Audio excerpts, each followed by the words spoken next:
Hello and good morning from Rocket Lab. Electron is back on Pad A for the first time in 2 years from Launch Complex 1 in Mahia, New Zealand, as we prepare for our 53rd launch with return customer KINEIS.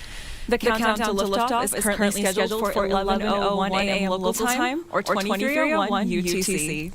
My name is Prachi Kanani, and I'm joined by Andrew Haig, and we are live from Mission Control in Auckland, New Zealand, as we carry you through the final minutes of today's launch operations. Thanks, Prachi. It's great to be here with you this morning, and it's great to be here with you watching at home. You're looking at a live view of Electron, as we are currently 17 minutes and 35 seconds away from liftoff for today's mission. KINEIS killed the RadIoT star. A riff on the 70s music hit Video Killed the Radio Star by the Buggles for French Internet of Things company KINEIS. It's super exciting to be back on Pad A after 2 whole years, and we introduced our second Electron launch pad, Pad B, at LC1 back in 2022 to enable some upgrades and maintenance to be carried out on Pad A. Pad B is our third pad overall, including our launch pad in Virginia on Wallops Island. But today, though, Electron will take to the skies using Pad A's upgraded control system and refreshed hydraulic and fluid systems as part of the pad's glow-up. Today's launch is the second in a series of 5 dedicated Electron launches for KINEIS, an international space-based solutions provider to improve global Internet of Things connectivity. It was only 3 months ago that KINEIS launched their first mission, No Time to Lose, to deploy the first of their satellites to space on our commemorative 50th Electron launch. Let's take a look back at that mission. 10, 9, 8, 7, 6, 5, 4, 3, 2, 1. Liftoff.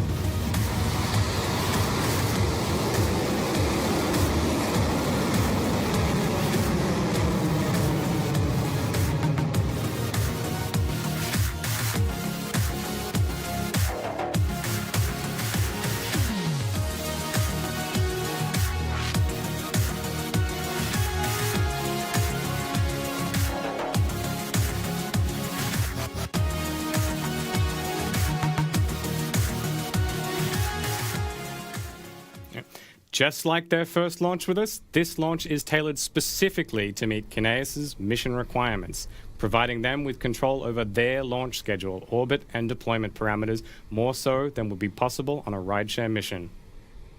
Now, today's launch will deploy KINEIS's 5 satellites in a precise sequence, first as one and then as pairs, to build out the constellation exactly as they need it.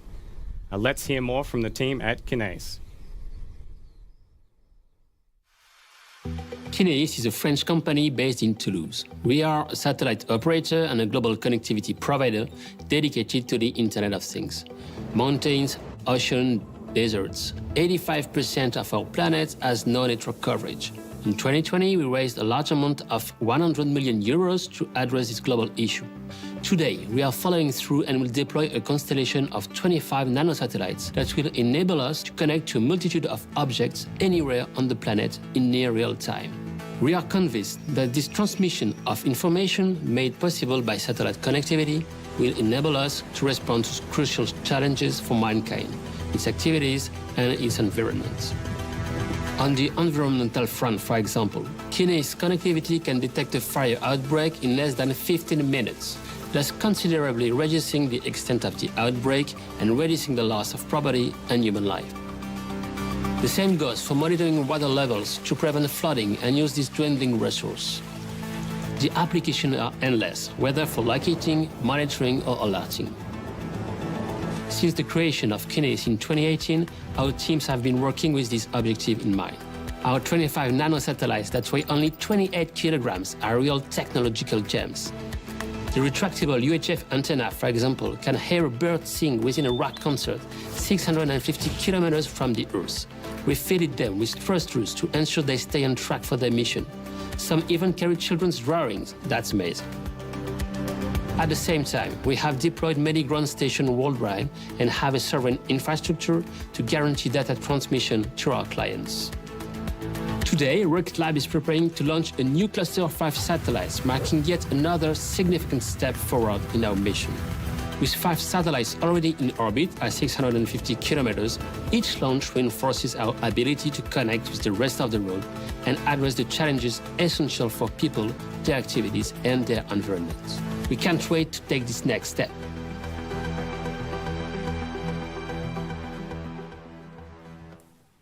We're excited to get the second set of KINEIS nanosatellites to orbit. This launch will bring KINEIS's total to 10 satellites in space, getting them closer to their goal of 25 in the full constellation. KINEIS has 3 more dedicated launches with Rocket Lab to deploy the remaining satellites that will help provide their customers with precise connectivity and location tracking of any object anywhere on the planet. All right, we're approaching the T-minus 12-minute mark at LC1. Now, next up is one of the final status checks before liftoff, the go, no-go poll from our operators in mission and range control. Let's listen in now for the calls and see if we get greens across the board to proceed to launch.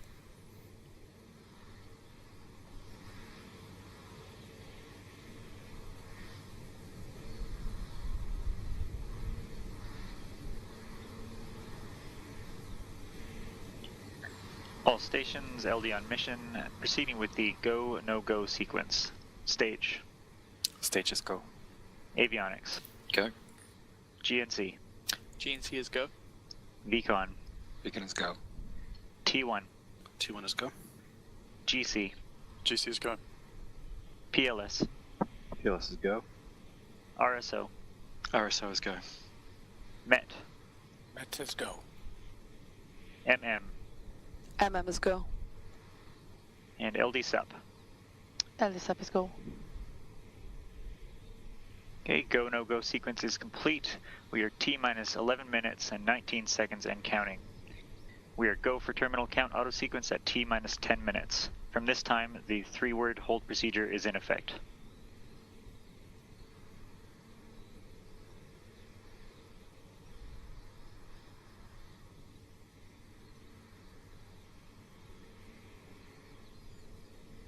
And there it is, greens all round, and we are go for launch. You just heard the call out from Michael Pearson that we are proceeding today with the planned liftoff at 11:01 local time, now just less than 11 minutes away.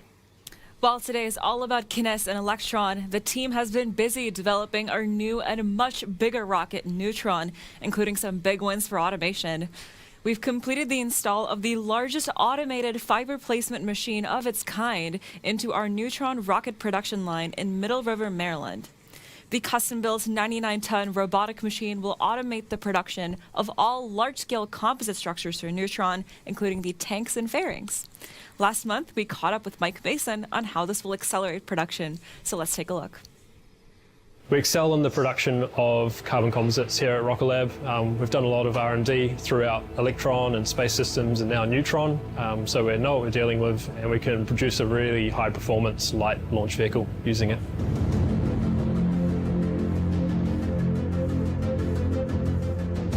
This AFP machine is the biggest of its kind in the world. It's standing over 12 meters tall and can travel 30 meters back and forward along the work cell. We'll be tasked with building the biggest structures of the Neutron vehicle. This includes the 7-meter domes and barrels that make up the Stage 1 tank and some of the 12-meter long interstage panels that enclose the Stage 2. AFP stands for Automated Fiber Placement. It's essentially an industrial process that massively accelerates the laying down of carbon fiber onto a mold to build large carbon structures. This is a process that's traditionally done by hand. So the key performance metric of a machine like this is essentially how fast it can lay out carbon fiber. This is really important because our large parts are made up of hundreds of layers of carbon fiber and thousands of square meters. So the faster we can do this, the better. We can pay out over 100 meters per minute of carbon fiber. Currently it takes a large team several weeks to build a Stage 2 dome, whereas this machine will be able to punch it out in 24 hours. The machine's been designed to accelerate in any direction at 0.2 G. It's able to stop on a dime, turn its head around in a fraction of a second and start laying down carbon in the opposite direction. And it's little things like that that make this machine much better than the rest. This machine will be installed in our new facility in Middle River, Maryland. This is our space structures complex, which will be quite heavily focused on producing the large composite structures required for Neutron, but will also act as a centre of excellence for composites for the whole company. So that's including space system structures and electron composites and all sorts. So this machine also includes a fully automated real-time inspection system.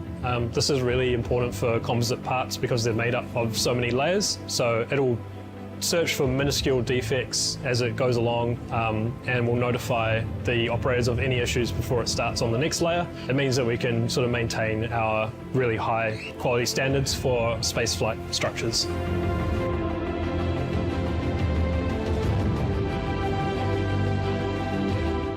Me personally as an engineer, I love machines, I love automation, and this is state-of-the-art automation. For the size of the machine, it's the highest performance thing out there, much faster at moving around than a traditional CNC machine, and there's some really clever smarts going on in that process to make sure that we lay down fast and accurate components.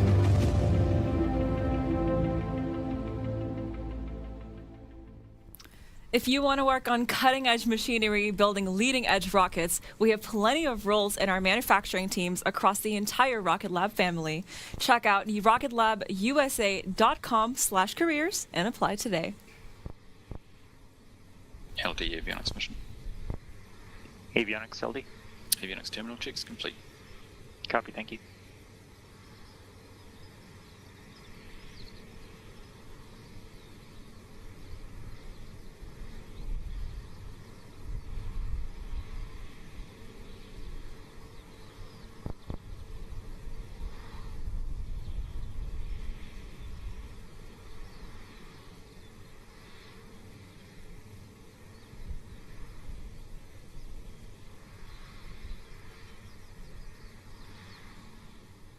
If you've been following us for the past 52 missions, you'll know all about our Electron rocket. But if you're joining us for the first time, then here's everything you need to know. Electron stands at 18 meters or 59 feet tall, and it's our dedicated launcher for small satellites.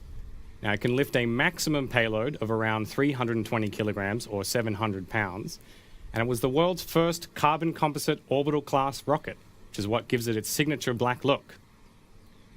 Now, we chose carbon composite because it's incredibly lightweight but strong, allowing us to maximize payload capacity. Before Electron's fueled, it weighs about 1 metric ton, but once the tanks are filled with liquid oxygen and kerosene, it weighs more than 12 times that.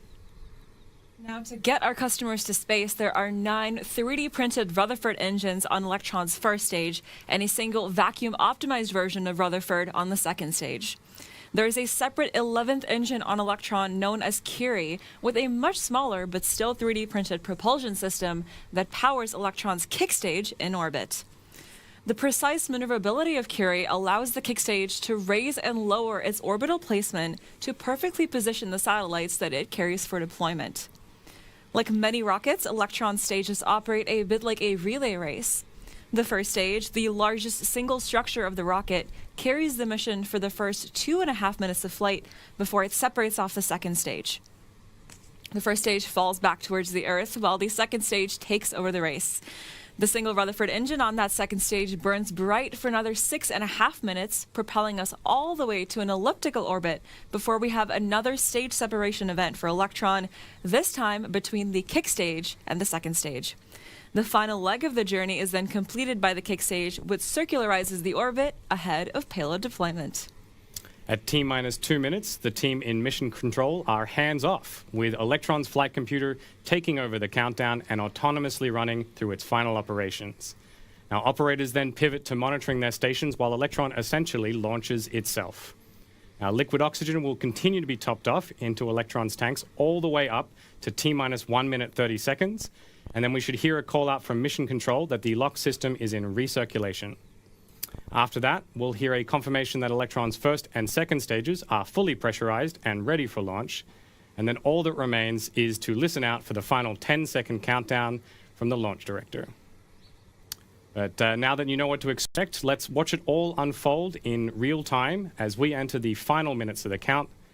I'll send you over to mission control, and we'll be back with you after liftoff.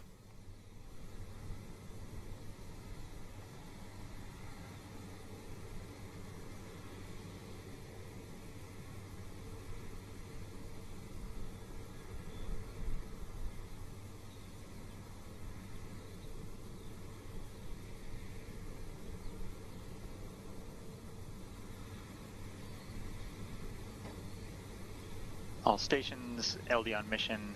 From now there should be no red flags on your critical LCCs. Beacon LD mission. LD beacon. Please lock auto sequence and confirm. Auto sequence is locked. Confirm all expected flight computer ASGOs are green. Confirmed, all ASGOs are green. Okay, all stations, we are go for auto sequence start at T-minus 2 minutes. LD is go for launch.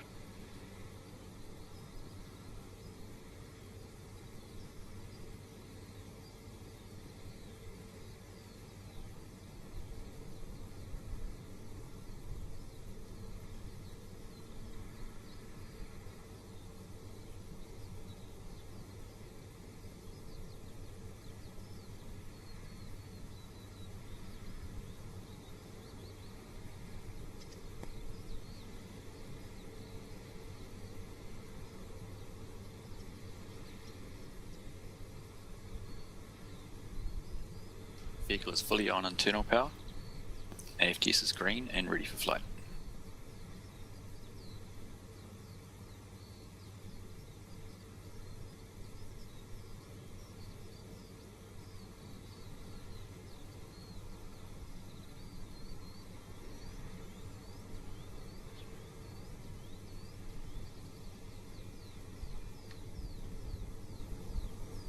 LOX load is complete. System is in recirculation.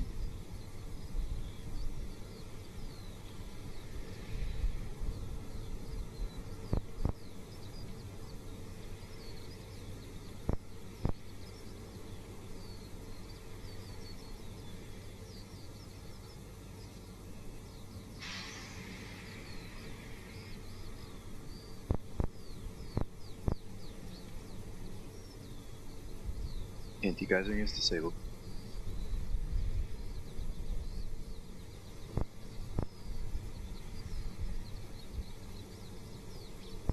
Stage 1 and Stage 2 tanks are pressed for flight. High flow engine purge enabled.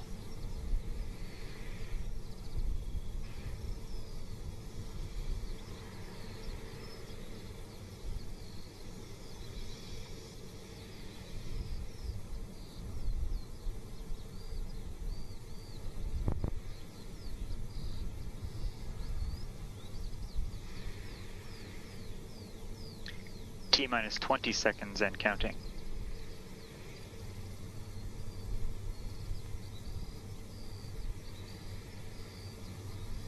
Ten, 9, 8, 7, 6, 5, 4, 3, 2, 1.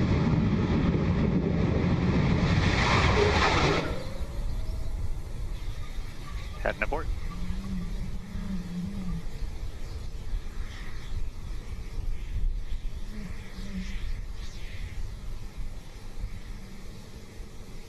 GC LD mission. LDGC. Please confirm the launch inhibit mode is enabled. Confirmed. And all stations at this time are proceeding with the immediate abort, or auto sequence abort checks, sequence 66. GC confirmed stage 1 and stage 2 umbilical statuses are engaged. And negative LD working on getting stage 1 umbilical re-engaged. Copy. GC sub LD mission. As you can just see, Electron has had an abort. Let's throw it back to mission control and wait to hear more. CO2 fire suppression system is active. Copy.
If you're just now joining us, Electron has had an abort for the day at T0. Our auto termination sequence was triggered. We're now throwing it back to mission control as we wait to hear more.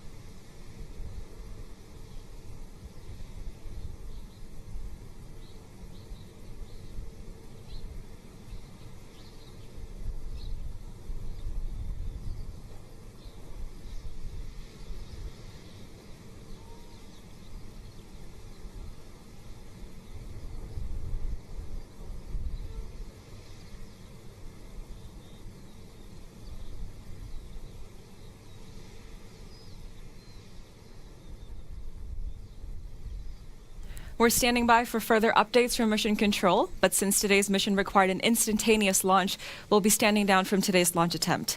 We'll share more across Rocket Lab's website and social media channels. Thank you for joining us. This is Rocket Lab Mission Control, signing off.